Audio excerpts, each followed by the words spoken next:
உபனிஷத வார்த்தை சத்தியமேவ ஜெயத்தே என்பது. அந்த முழு ஸ்லோகத்தையும் சொல்கின்றேன்.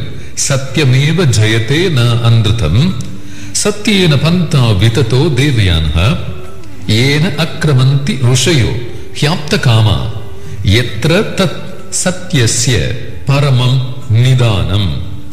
இந்த ஸ்லோகம் முழுமையாக வேண்டும் என்று நினைப்போர் எனக்கு மெயில் செய்யலாம். சரி, இந்த உபனிஷத மந்திரத்திற்கான பொருள் என்ன? வாய்மையே வெல்லும், சத்தியமே வெல்லும், பொய் வெல்லாது ஒருபோதும். உண்மையின் பாதை தெய்வீகம் நிறைந்த பாதை. ஆசைகளை துறந்து பற்றுக்களை விற்று உண்மையின் பாதையில் செல்வோர் உண்மையின் மிக உயர்ந்த உன்னத நிலையை அடைவார்கள் என்று பொருள் தருகின்றது இந்த முண்டக உபனிஷத